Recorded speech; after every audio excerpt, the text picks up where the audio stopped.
as a man, you're going to have a number of years where you are meeting women, having a dating life, etc. And it's going to go for the majority of your life. And in the scope of your entire life, 1-2 seconds rejection is not even a blip on the radar.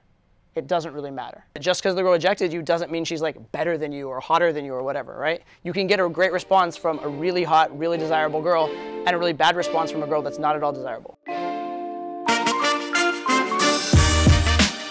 Cool. Okay. Good job, right? She was very flattered, she was very happy to talk, etc.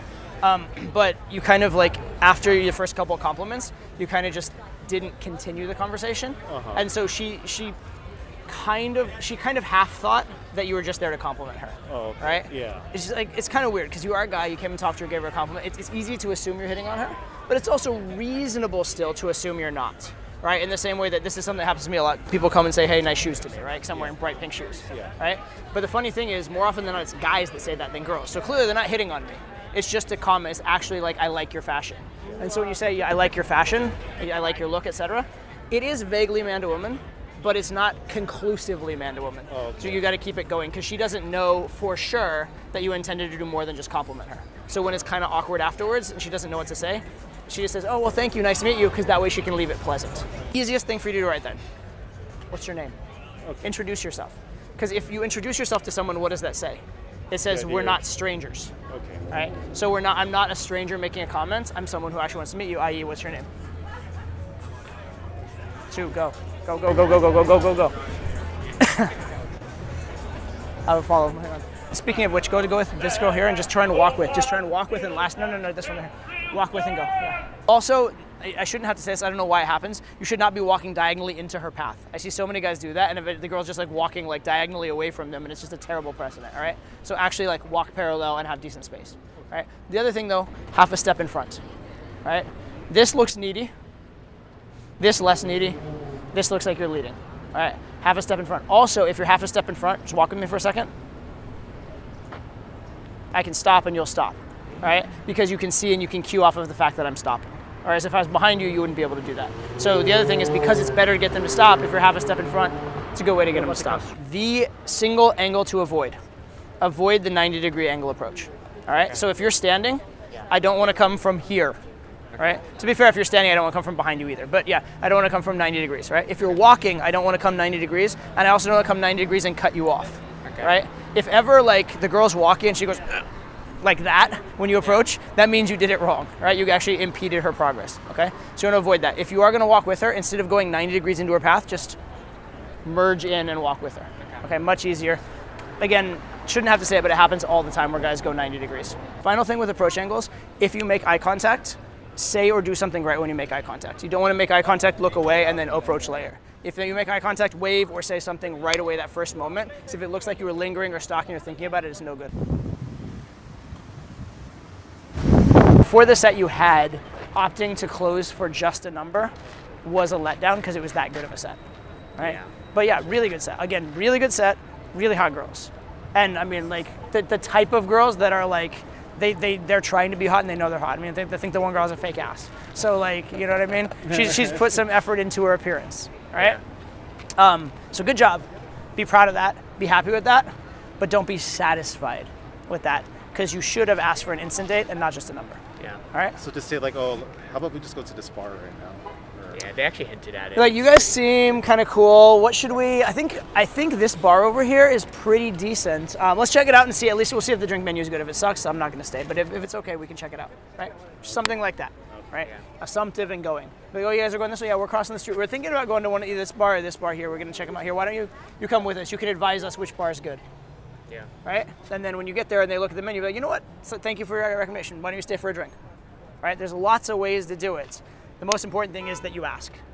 Right? The one way to not do it is to not do it. Right? But you have to ask. Okay.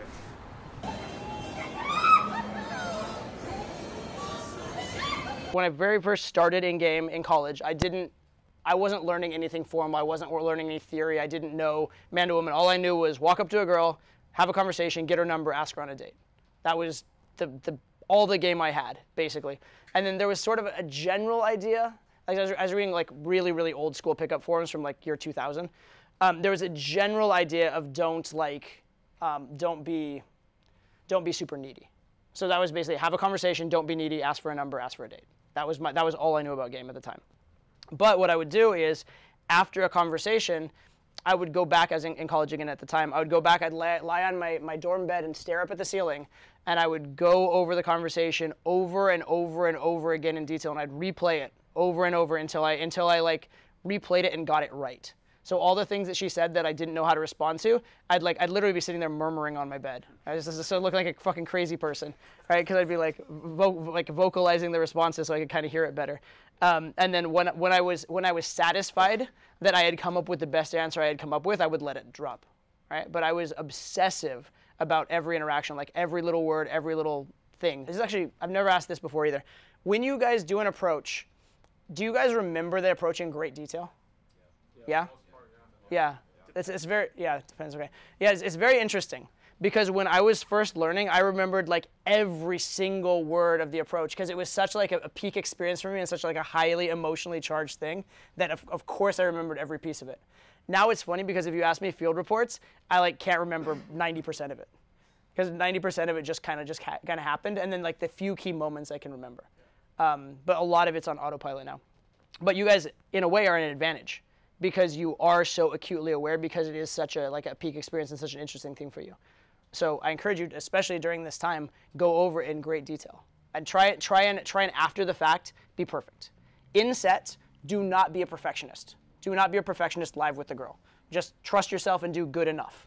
Afterwards, try and be a perfectionist. Try and figure out everything you could have done because by going through that kind of slow rehearsal, you'll do better the next time. All right, so that's one thing I did was that.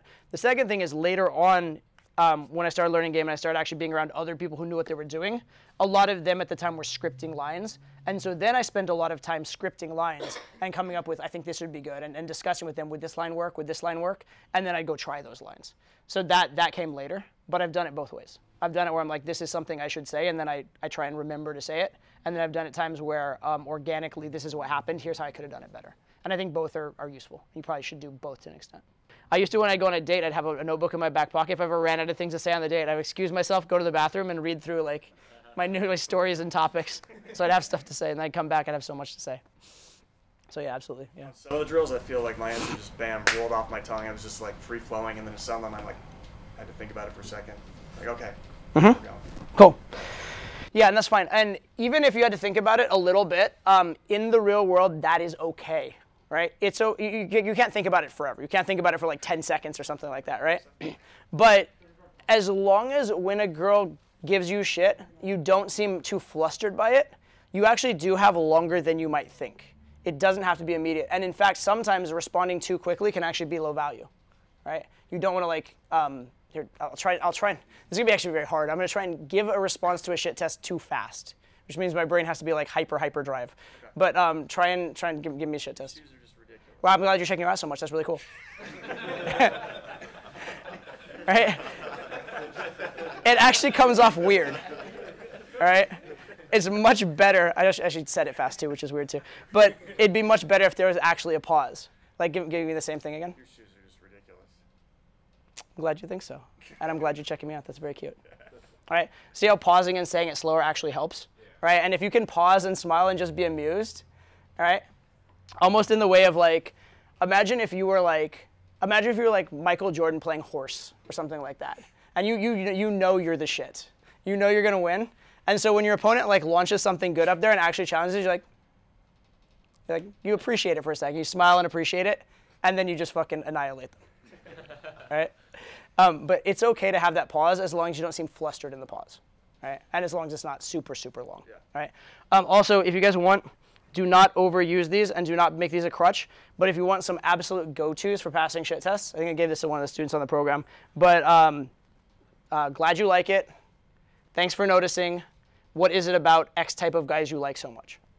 All of those three they're not perfect by any means. They're not even the greatest. But if you absolutely can't come up with an answer, one of those will probably fit most shit tests. All right? So something about the shoes, thanks for noticing, or glad you like it. All right? You say you're an arrogant asshole. What is it about arrogant assholes you like so much? Right? It works. Right? It absolutely works. Actually, I'll give you guys one more, which is if by X you mean Y. Oh, yeah. Right? So you're such an arrogant asshole. If by arrogant you mean confident, I guess I'm guilty as charged. something like that, right? Just to reframe it. Is that just to prove the lack of reactivity that you have? So lack of reactivity is part of why it's high value. The other part is the ability to come up with something in the moment as opposed to being frozen, right? So it's a combination. Like, so the response itself matters, but the delivery matters probably more. Yep. I have a hard time dealing with rejection, even when I'm like, I feel that I'm going to the right place. How do I overcome that struggle of like just getting butthurt and being, I guess, down for a moment or two? That has nothing to do with the exercise, but I'll take it. It's fine though. There's kind of there's a few different answers to that, and the real answer is that there's a bunch of different.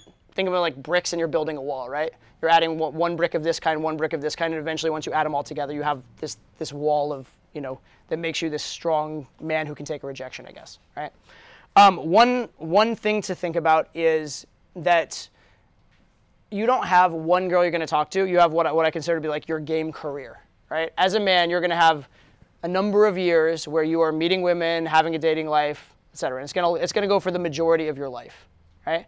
And in the scope of your entire life, 1-2 seconds rejection is not even a blip on the radar.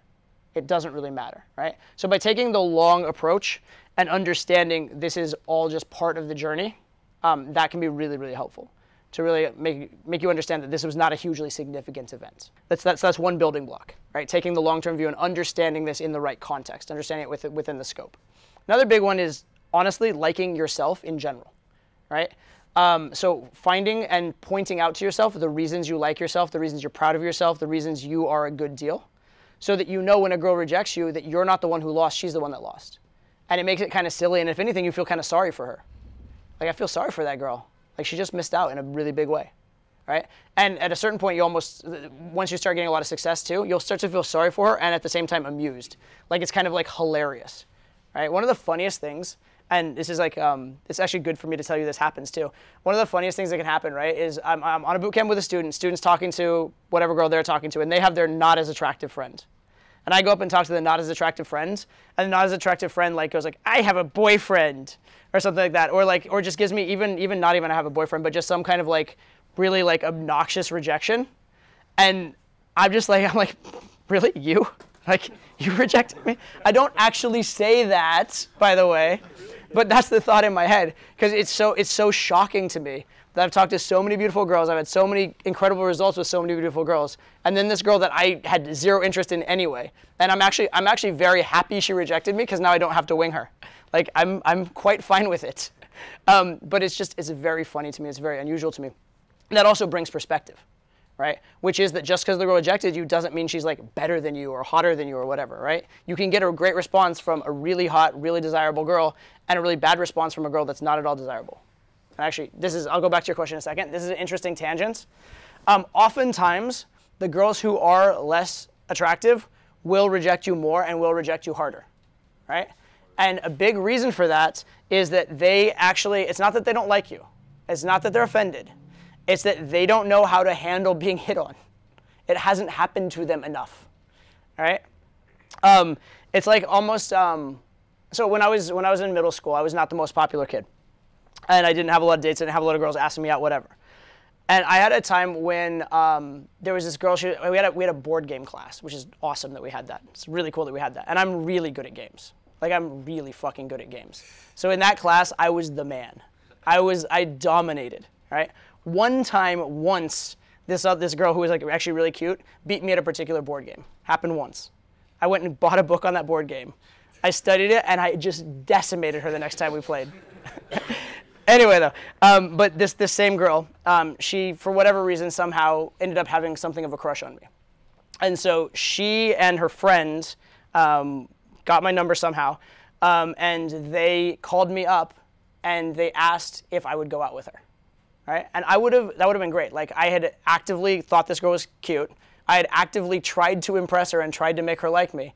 But then when they actually asked me out, my first thought was not, oh, this is great. My first thought is, how are they tricking me? How are they going to embarrass me? What's going to happen if I say yes to this? They're going to tell everybody that, like, etc. Right? That was my first thought as someone who had not dated and someone who was not popular, right? And I actually like hesitated, and I was like, let me get back to you. And then like then they called me back like 10 minutes later, like offers off the table, click. I'm like, she was like pissed off or whatever, right? But in any case, but that was my first instinct. My first instinct wasn't this is good. My first instinct is you're making fun of me. And so, for example, like if say I go in as this very confident guy, this very like hopefully attractive guy, and this girl who's not used to getting hit on, she might, instead of realizing it as a good thing, might be like, he's fucking with me. What's going on here? Am I being pranked? Where's the camera? Right? That might even be her first instinct. And so her first instinct is a social defense mechanism, not a, reach for the stars and enjoy life kind of thing. Whereas when you go approach a girl who's genuinely hot and knows it, she may reject you for other reasons, but she's not thinking, oh, hot guys don't approach me, this must be a prank. Right? She gets it. And so you don't get that response. You don't get that harsh negativity on rejection, right? So first of all, take it on a big timeline. Secondly, know all the reasons that you like yourself. Thirdly, make it a motivation to get the next, to recover from it, right? So I actually, this is kind of ironic, I do my absolute best game immediately after being rejected, right? Because if I haven't just been rejected, to a certain extent, I have a little bit of an ego about being good at game. I don't know where that came from or why I think that or whatever. But I tend to identify as someone who's good at game. And so when I see a girl and I could approach her, well, I have to put that self-identity on the line a little bit by approaching her. But when I've just gotten a rejection, I'm in a hurry. I'm excited to go get another approach and get rid of the identity as the guy who just got rejected, right? And so I actually treat it as a motivation, as a reason that like now I have something to prove again. Now I have nothing to lose. Right? And so I actually treat it as a positive in that way. And if you can find the humor in it as well, right? That's the final one is that. Sometimes I'll encourage students after every single approach, like win, lose, or draw, if it goes well or it goes poorly, to tell me what was good about that experience or what they learned about it or what was fun about it. One of those things. So you can take away at least some positive from every single one. And I think I already made the point at the start, which I think is a really good point, which is that you learn from the bad ones, right? And so that's, if your main idea in game is that you have this game career and you want to be amazing, you should treasure the bad ones in the same way that an athlete would treasure their losses in a way because they can learn from them.